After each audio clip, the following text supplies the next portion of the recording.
Hi, I'm Terrence Arjun. I'm the manager of 192 Books, and we are here to celebrate the launch of Architecture Research Office, a monograph from DelMonico and DAP. Um, and Architecture Research Office, ARO, is a New York City firm united by their collaborative process, commitment to accountable action, and social and environmental responsibility. Their architecture unites beauty and form with strategy and intelligence. Its philosophy has earned the firm over 100 design awards, including the 2020 AIA Architecture Firm Award, the AIA New York State Firm of the Year Award, and the Smithsonian Cooper Hewitt National Design Award for Architecture. We have here Adam Yarinsky. Correct. FAIA is a lecturer at MIT and is taught at Harvard University, the University of Michigan, Princeton University, Yale University, the University of Virginia, and other institutions. He's also lectured widely and written about ARO's work. Adam served on the board of Places Journal and the University of Virginia School of Architecture Dean's Advisory Board. Angela Estevez joined ARO in 2016 and is responsible for crafting the firm's narrative and advancing its work. Before ARO, she worked on the Highline book. We stocked that book. And the business development team at Diller, Scofidio, and Renfro. Angela holds a BA in architecture studies from Brown University. Adam and Angela will be conversing with Miko McGinty, who began designing art books in 1993. Her first book, Isamu Noguchi Essays and Conversations, established her deep commitment to working with artists, curators, scholars, and museums. Her studio of 4 designers includes Rebecca Silvers, lead designer for the ARO book. They have created books for numerous artists in more than 40 museums worldwide. Since 2020, Miko is taught in the architecture department at MIT. This event is being live streamed on YouTube and will be archived on the PCG Studio website. The book is available for sale. There will be a conversation and then a Q&A, and then you can buy some books because this is a bookstore. 192 Books. I'll pass it over to Mika. Thanks. Yeah, I'll be picking them out from my seat. Okay, is that good for the audio? Close enough? Okay. Welcome, everyone. There's a lot of people here from the book team, and thank you all for coming. We're talking tonight just with Adam and Angela, but there are others here who may have perspective to shout out, but then we'll have to repeat everything into the microphone also so the YouTubers can hear it.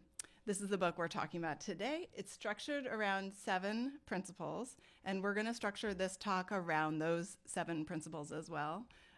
You can look at your bookmark for a preview if you want to see what we're doing in this talk. We're going to pass these around like school. Like, take one and pass it around.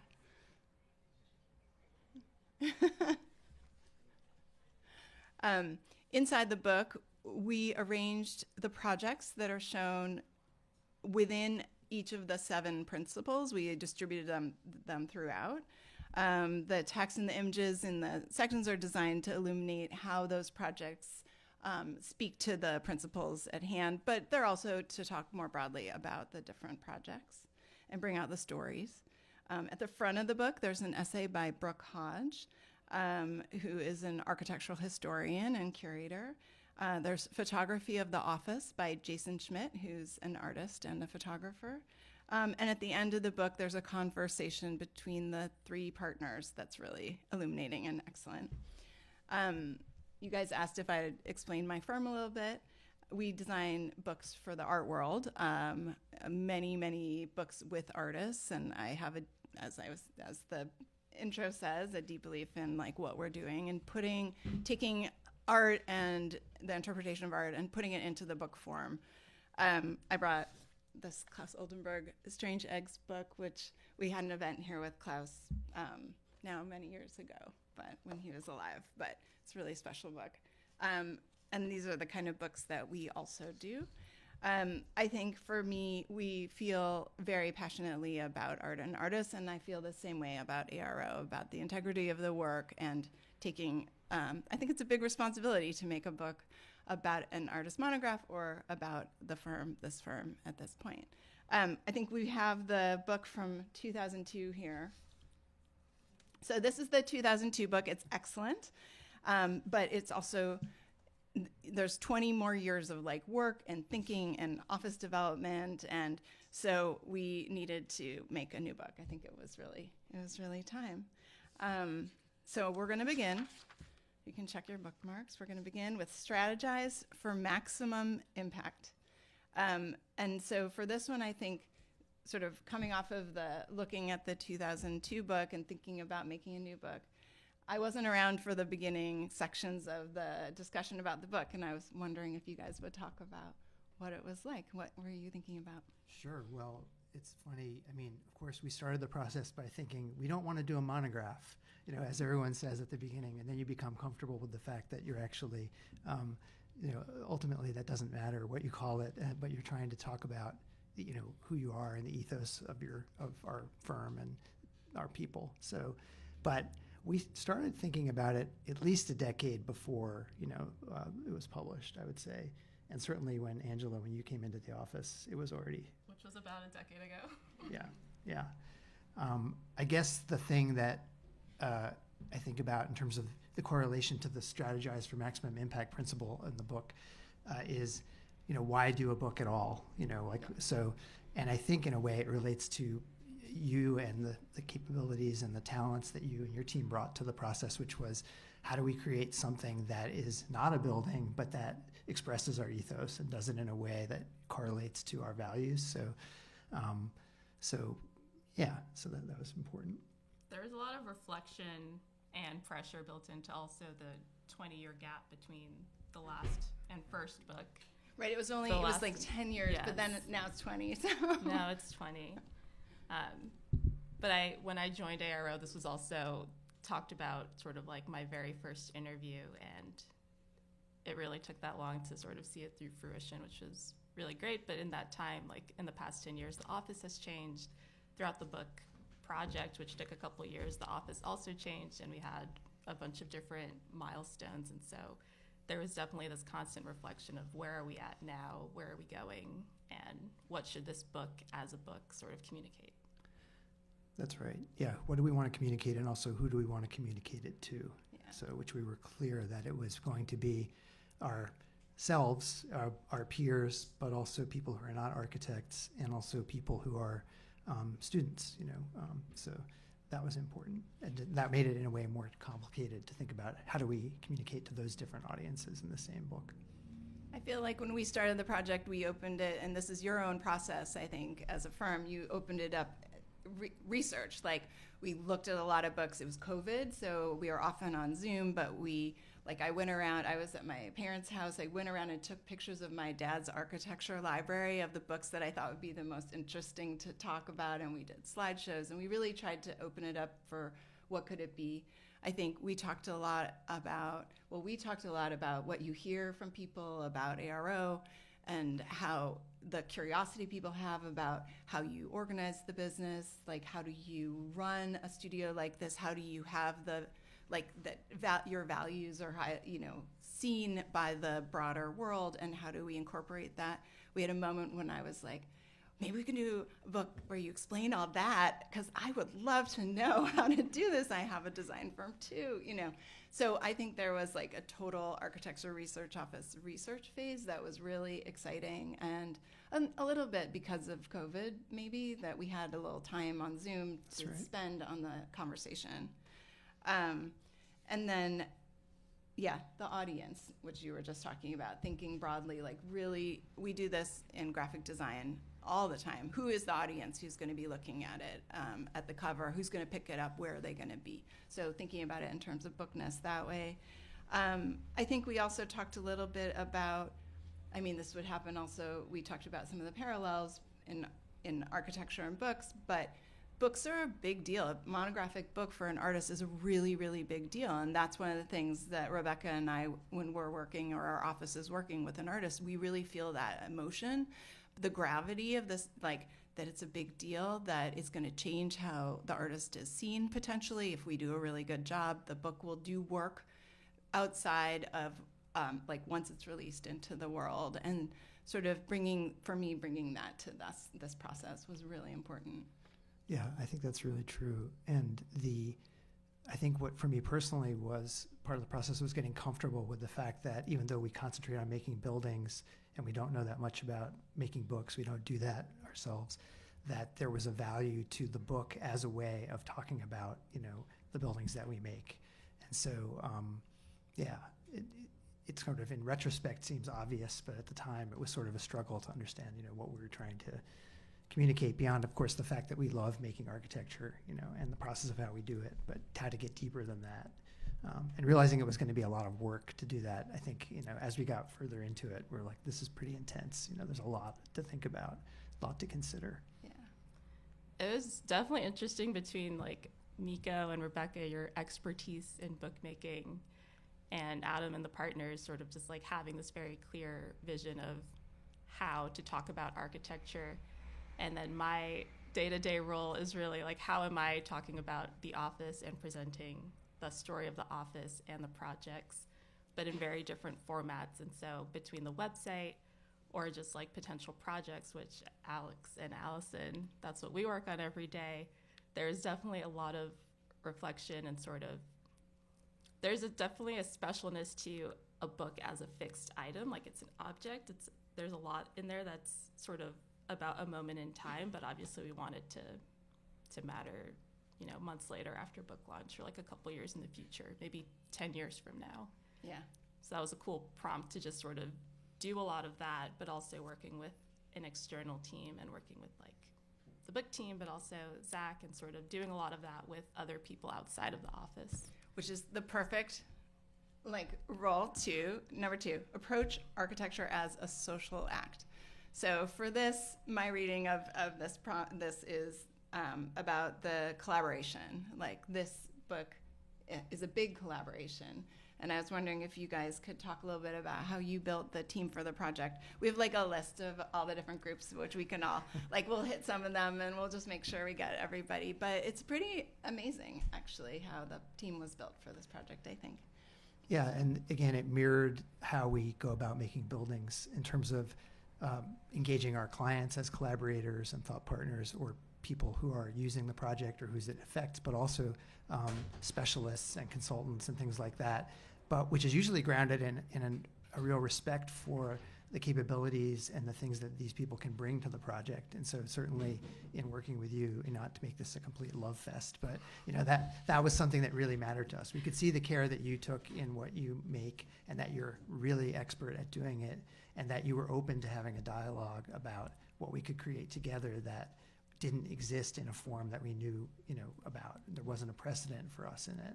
So it was a searching process and a process of learning and inquiry that, you were ideal really to work with in that respect.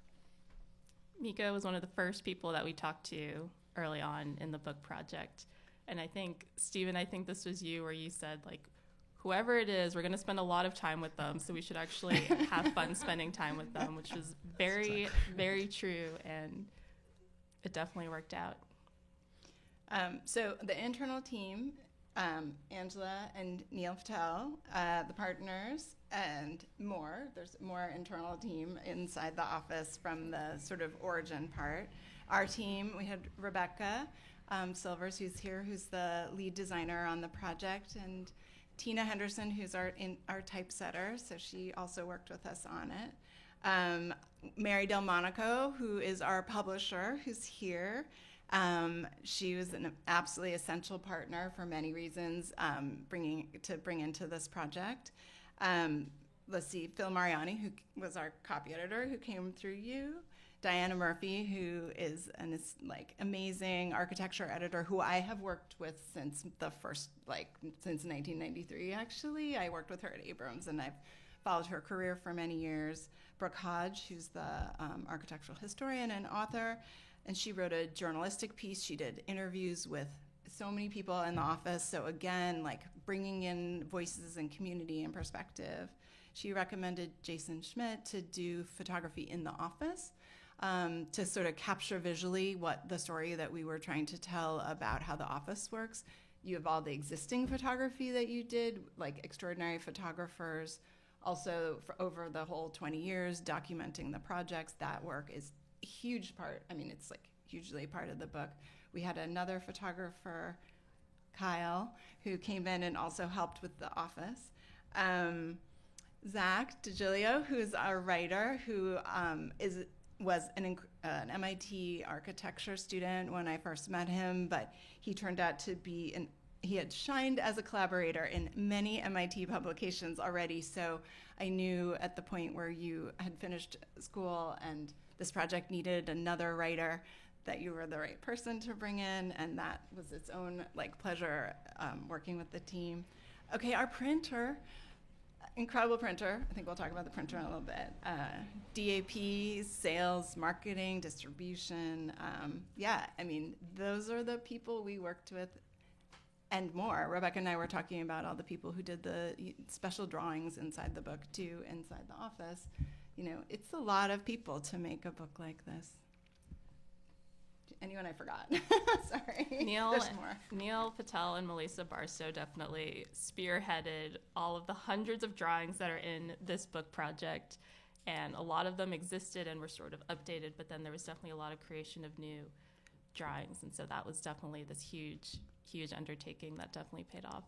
Well, in a way, that's our next point, because the next one is engage the complexity of context. So my book interpretation of this is, okay, there were a lot of potential books. There was the existing material that you had, the photography you already had, the website, the lectures, the talks, other kinds of communication you were already doing. But how did we find our focus, or how did we bring together all the different diverse kinds of material in the book? And what do you think about that piece of this making? Well, one of the things I'm excited about is the book mirrors and embodies qualities of our buildings in the sense that there's a series of layers and relationships between the parts. And so you can enter into the book in a variety of different ways, and you can find connections between things. So number one, of course, the principles and the projects that are under them. Projects could be under different principles. There's a kind of set of interrelationships between those principles. How we define them specifically is, embodied in some of the work that's under them. But so it's that kind of layering, or that sort of multiple kind of threads that are interwoven, which I think is really interesting and exciting. And it's not something that I anticipated when you have a structure at the beginning, but the way in which it weaves together, I think, is really satisfying for me. The process itself was also very layered.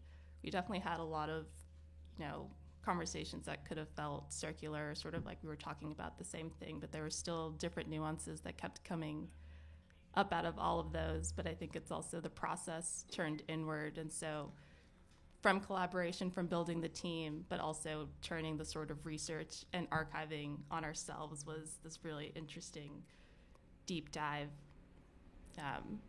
And so it's also just understanding how the book would be received by different types of audiences, but also knowing that a reader could just dive in depending on how much they wanted to. Someone could flip through and just look at the photos, and that's one story, or someone could actually read through every single caption, which some people I know here have, which is great. I think Zach and I really appreciate that.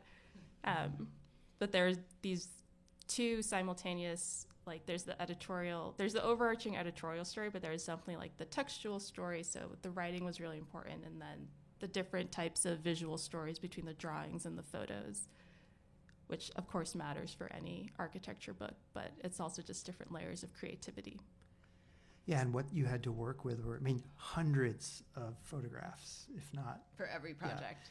Yeah. And drawings and process material. And so the final result, where there's a really careful editing and selection, but then there's this kind of storytelling that happens through, and clear narrative that you can, you don't have to even read the captions or the description to understand in a way each project. And given the diversity of projects, that's really hard to do because they're not all the same project type or program type. And the sites vary widely. So that was something that I just hadn't anticipated, it's in a way that the elegance with which that and ends up being kind of effortless at the end, I think, in terms of just the narrative flow of each project and the larger book. Yeah. Yeah, like the design process is cutting from so many possibilities to the best possibility that you can come up with in this moment, in this flow, in this context. So that was really fun to do.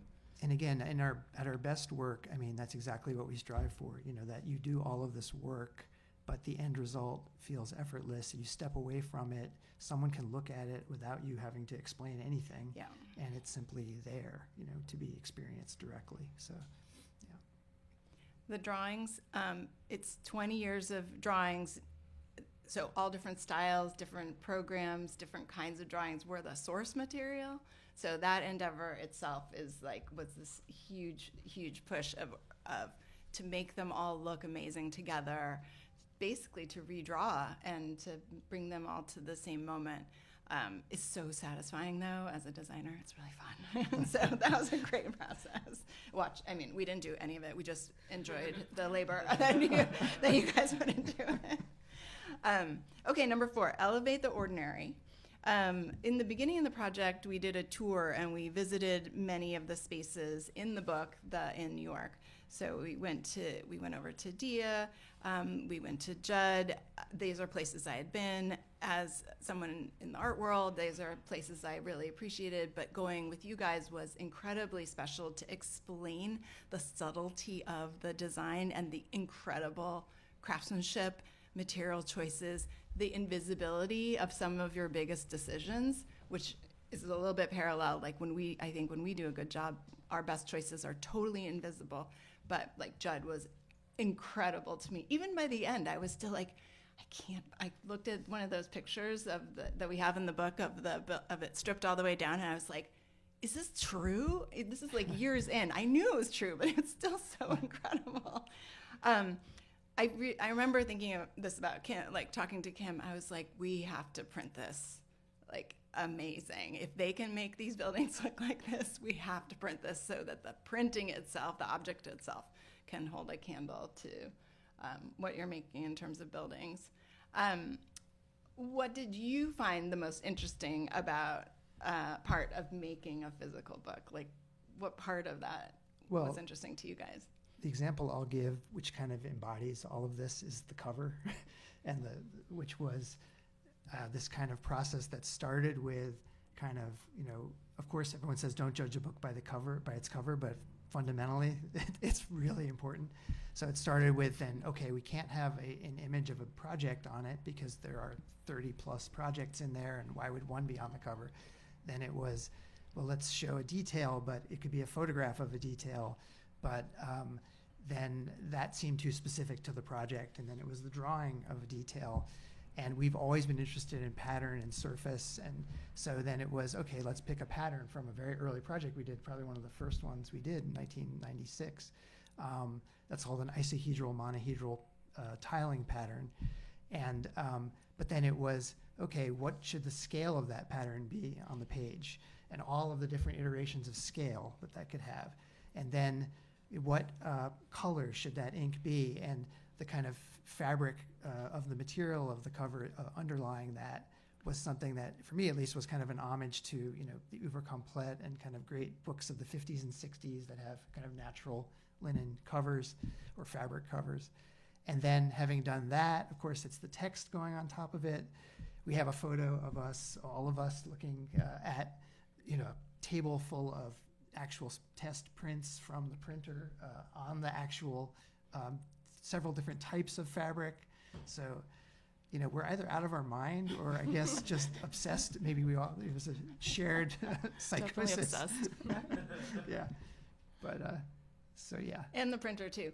Yeah, so Trifolio is our printer, and they're always very willing to do this kind of testing. Like the craftsmanship that Trifolio achieves is really in the same zone. Like that was essential to have a good match. Someone who'd go into this and know that, by then I knew you really well. By the time we were doing the cover, Rebecca and I both knew you really well. So we knew how you'd be able to look at the different cloth colors, which were very similar, and understand how the ink color on that cloth was quite different according to, and we wouldn't know until we tested. So we did the testing. And then also because you are super visually sophisticated to work with, you could also choose, which was the other part, that sometimes we just are choosing some things that someone might not be as sensitive to, but you're very sensitive to exactly this kind of question. So we knew that we had to design this process so that everyone would participate. It was fun. It was actually fun. It was also at the end of it, like it turned the whole process more tactile. And so it was like we were looking at physical samples. We were looking at, as Miko said, super subtle differences between all of these different possible covers. At one point, there were different color options, but I think the green was pretty spot on early on. But that was also at one point, like, I think for me, I saw all the partners also just lock in. It's like, oh, right, this is just like sort of any other design meeting. Like, you know what you need to do, you know the assignment, like the decision, you'll talk about it, but like it will be clear and it's like an easy enough decision to make. And so that was very interesting. That was another interesting component of the amazing cover part. But I think throughout the whole book also, I think I spent a lot of time with all three partners, and I still learned something new throughout these many, many hours of conversations and reflecting back on different projects and different aspects of projects that don't always make their way into like the website or just a narrative about a project. Well, that's the other thing. When you were talking early on in the process of planning the book, Miko was saying, the book, you can communicate information in a variety of different ways now. So what distinguishes a book? And with respect to the cover, I mean, it's making a beautiful object, Right. on some level that you want to pick up and that's attractive and that has some integrity on its own. So that's why there was this very intense, process to go about how to achieve that, and doing it together, was really fun. Zach had to be on Zoom for that. I was like, you didn't get to touch anything. You were just like, Yeah. Design for use and experience. Okay, now the book is done. What do you think about it as it goes out into the world? Do you have thoughts about how this experience has been since we published? Wow. I'm trying to remember if I've thought about this before. This is my surprise question for you. Sorry. I think we keep getting photos of people seeing it out in the wild. And so I think even when here at 192 Books, when the book first came, I think we are tracking all of those photos and we're going to compile them into something special someday. But I think that's always fun, and that's fun for anyone who's ever worked in the office. I think seeing it out in the wild, like we also have a list of everyone who ever worked at the office. And so I think if wherever you are in the United States or around the world, if you open this book and you flip to the back, like hopefully you will see your name. But the other thing is that I think since this book was published in October, I think a lot has changed also just in terms of like, there have been a lot of changes in the office, or a lot of like, obviously like these global shifts. But it's nice. It was nice flipping through this morning after spending a very long time away from it. And there's still a lot in this book project that speaks to the office and the way that it practices, which is very sort of illuminating and refreshing, and this guiding light, I think, as the office continues to change. Yeah, I agree with that. I mean, I actually didn't look at the book for like four to 5 months afterwards, just to kind of give it a break. But in the last few weeks, looking at it more, and I agree. I mean, I think it's the ethos of the firm that, comes through, which is what I think is nice to be able to share with people. And and then to enter into it, as I was saying earlier, you can go into it by a project, or you can look at, understand it more of an explanation of the narrative, written narrative in the book. And I guess as it goes out into the world, whatever the world is these days, it's that realizing that everyone understands buildings differently, and not everyone reads drawings and understands what they are.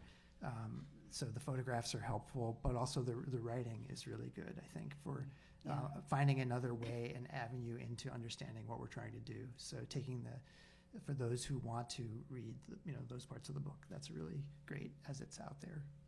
I really hope that it works. Like for the people who are really curious about how the firm works and how the values of the firm flow through all the projects and the methods and everything, like we really tried to answer those. And so I guess that would be something I'm really curious about, is like when people who aren't as familiar but who have this curiosity, are they able to get that from the book? Because that, is something we had worked really hard on. And the sort of admiration I feel for the deeply held values of this firm and the internal articulation of it. Like, did we really capture that for someone coming from outside? I really hope that continues to be something useful, and something we talked about a lot for us in the beginning too, as other kinds of designers. Like, finding out about your design values was really important to us. Speaking of values, work with integrity, number 6. So for this, I thought that maybe the question here could be, as partners, you guys wrote the principles together. I think, do you want to talk a little bit about that experience?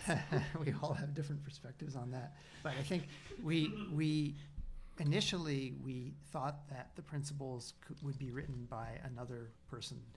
And we realized after that process started that we actually needed to articulate that. Of course, it seems obvious in hindsight. So there was the process of all of us just realizing that very deeply. And then it was a not terribly labored process. Maybe I've selective memory, as Steven says.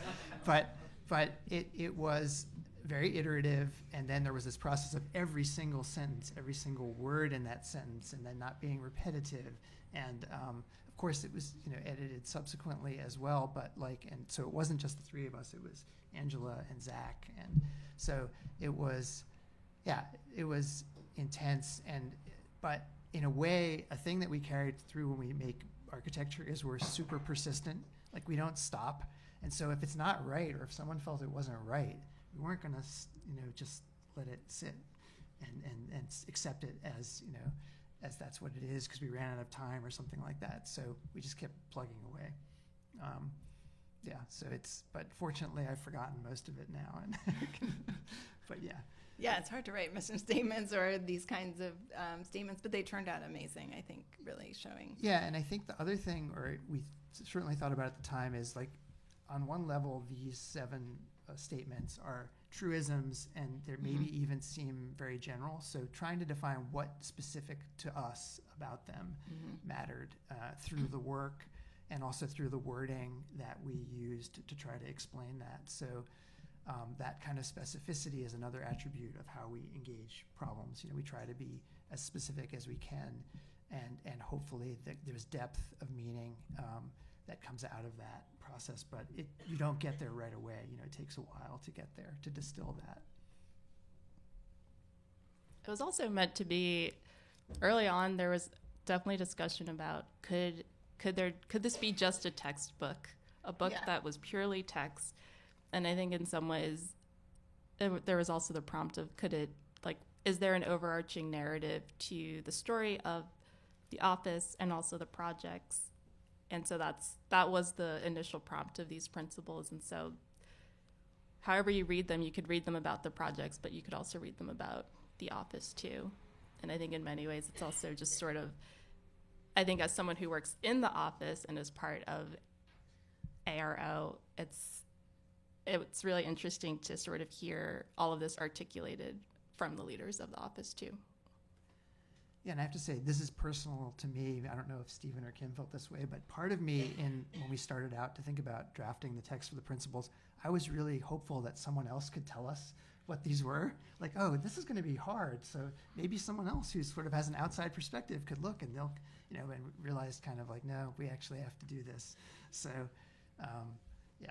But there were in the interviews that Brooke was doing, there were with everyone in the office, reoccurring themes kept coming up with what people said. The experience of working together with you guys is the positivity of it, the it's super ethical, that it's super supportive, that, you know, so I feel like when I would talk to Brooke and Diana about what they were hearing, that was the kind of, that's sort of where they might have come out of, but then you guys had to sort of go and look in that like world too and see what the language was going to be that suited you. Yeah. But yeah, I think it was great that having that interviewing time was really important. Okay, now we're at 7, the last principle. In the book, this ends the book. It doesn't end the book, the conversation does, but this isn't a section where then there's like projects that illuminate it, which I really liked about the structure. I think that was a cool decision. Always keep learning. So I think my feeling about always keep learning is that it just goes back to the overall values, that this is about all the people, this is about running an ethical office, this is about the culture of ARO, the collaborative nature of working on this book with you, you know. So this was an incredible, that always be learning somehow for me, that's what it called to. I thought that maybe we would wrap our this part of the conversation, and we're hoping for questions if you want to ask about anything more about architecture or anything. But what is a favorite or a highlight for you in the book? I'll go first. I'm going to go, we sort of talked about this, but I'm going to go with the office itself. And so what I mean by that is just all the people who I have personally worked with over almost 10 years. And what was really important about this book project was communicating not just the personality of the office, but also this sort of sense of the group of people who have been a part of ARO, like in whatever instance, there is this sort of like magic in a bottle essence of it. And I think for any architecture firm, I think that's a story that's really hard to find, especially in print, and is rarely communicated. Like there's always a team. Obviously, there's a team behind every project. There's a team behind a book. There's a team behind any built or design project. And so that, to me, was really important. And I think we got it. And I think flipping through this morning was also just a really nice sort of trip down memory lane about people who I get to see every day, who I've worked with for years at a time. And then also just there's like the actual projects too. So Rising Currents as a research project will always be inspiring to me, and all of the visceral memories and moments of any project that I've got to experience for hours or days at a time, like Dia, working with photographers like Elizabeth Bellicella. Like those are, I'm never going to give one answer, and it's probably going to change whenever somebody asks me, but those are the 3 that come to mind. Yeah, and I mean, I come back to some of our projects that are smaller and simpler, just in terms of, whether it's the kayak pavilion in Beacon or the boathouse in Brooklyn Bridge Park, that you can work with an economy of means, but create kind of powerful connections between people and place, and speak to kind of the larger context in which, we live, the region and the water in those cases. So those are ones that really excite me. The other category of project is, and types of projects are the ones we've done for art and cultural organizations, whether it's Rothko Chapel or DIA or Judd Foundation, where their mission is really something that we value, and correlating that mission to the artist whose legacy they're involved in perpetuating and maintaining is a really fascinating problem. And realizing that it has to be brought to the present, and so you can't simply freeze these things, in amber, but there's a kind of need for creativity, and they're very collaborative with the clients and the organizations who are involved in running those places, and so that's not one project in particular. But the other one I would say is the Kiora project we were talking about earlier is interesting because Miko and Rebecca were able to enhance the quality of the old negatives that we had, the 4x5, so they sort of plays well with all of the other. It wasn't a digital project. It's from, over 20 years ago. But the kind of collaborative ethos of creating that kind of project with Mary Bright and with Johnson Swinghammer, who were the lighting designers at the time, the reductiveness of that, the end result, where you're trying to, in a way, efface kind of conventional interpretation of architecture so that it's something much more ethereal, about just light and space. And so that kind of project was, for me personally, important at the time we were doing it, and hadn't really seen it, especially in the context of our other work, until the book. Yeah, the scans were kind of old scans that we were working with, and then we got, like, Trifolio, the printer did fresh scans, and we worked on the images, and now they look like they just were taken too, so that was really fun in the book. For me, I'm going to say Rothko Chapel. I've worked with the Manil collection for a long time. I've been to the Rothko Chapel many times, and sort of being in the book, finding out what it takes to make it look so simple and just like so beautiful that it kind of falls away. You just are in the sensibility and the experience.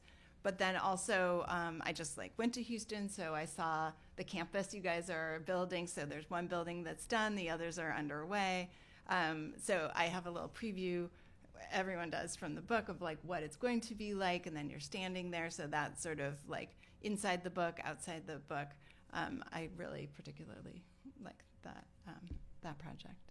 So although I have others, I think I would pick another one. And tomorrow I would be like, well, obviously it's Dia, because, you know.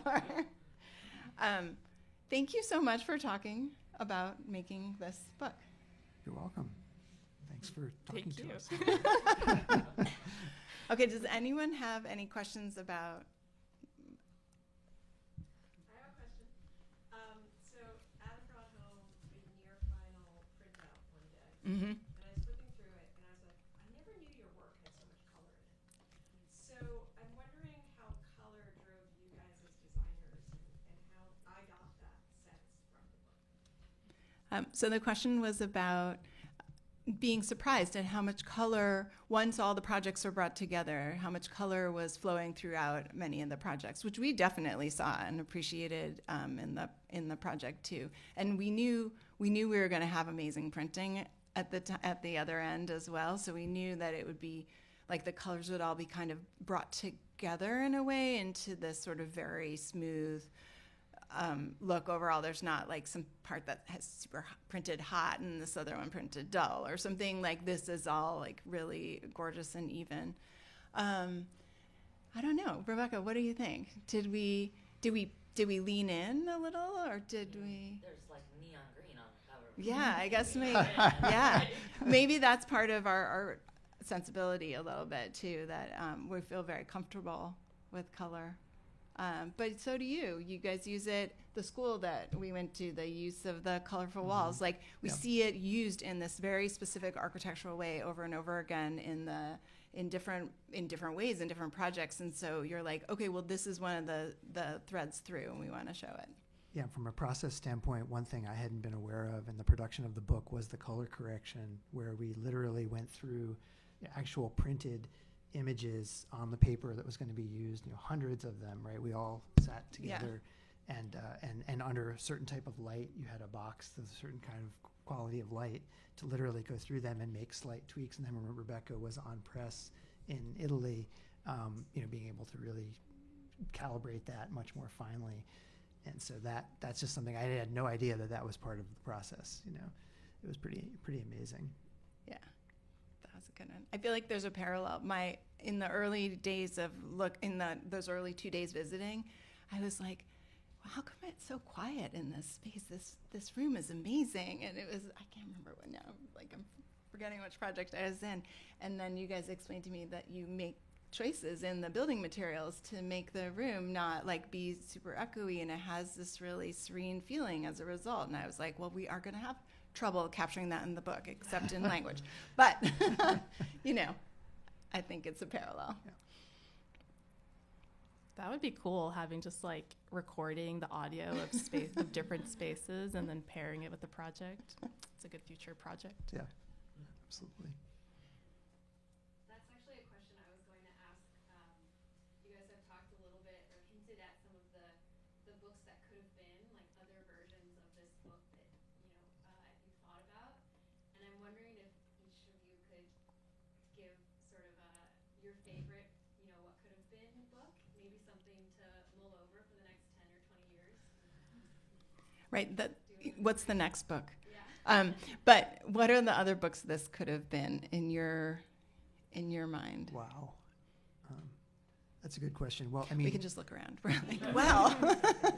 one type of book that I really like that would be very different than this would be to pick one building and really go deep into that and document it in a kind of form of, maybe only one photographer or several, but basically to tell the story of something in a very different way. So, and there are really nice examples of that out there. Baragon House, one of my favorite architecture books. Yep. Multiple photographers, one house. Yep. And some of Zumthor's work has been photographed that way. Like Helen Binet is a pretty well-known architectural photographer who's photographed individual buildings like that. So would be very different because it would only be one thing. But I'm a big fan of that sort of single building book, which apparently is extremely hard to. Is not something that sells very much, but there aren't too many people who are obsessed like I am with an individual building. But it would be another way. I mean, my experience of books, working with artists on books, is that I think that over the course of a monographic project that covers an artist's career, there are all these moments of like discovery, sometimes anxiety and discovery, sometimes pleasure, seeing paintings together that haven't been together forever.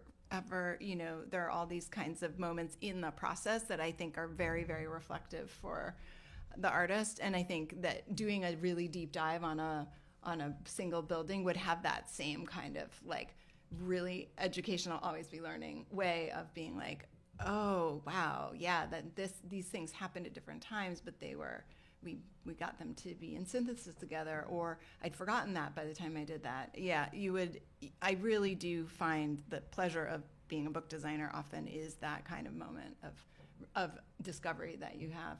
And even laying out something and then changing out a couple pictures. I mean, we did that with you a lot, where we would be tweaking things. Yeah. Finding a different picture, and then the meaning changes, and Totally. then, yeah. I think my answer is like not really a design answer at all. I think a cool companion book to this one would be just going to every single project ARO has ever done, just posting up for hours or days at a time and interviewing everyone who actually comes through and uses the project, and just sort of getting that sense of like, how is it lived in or used in just like years later, decades later, or like even months after construction. I think that would be just a cool book to see.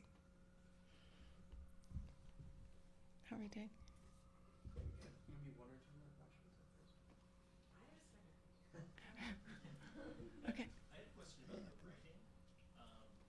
I guess writing can be a process of like expressing what we know, but it can also be this very generative process of learning and like gaining new knowledge, I guess. And I'm just curious, in that writing process, were there things that surprised you in writing about like the principles, for instance, or other sorts of projects, things that surprised you?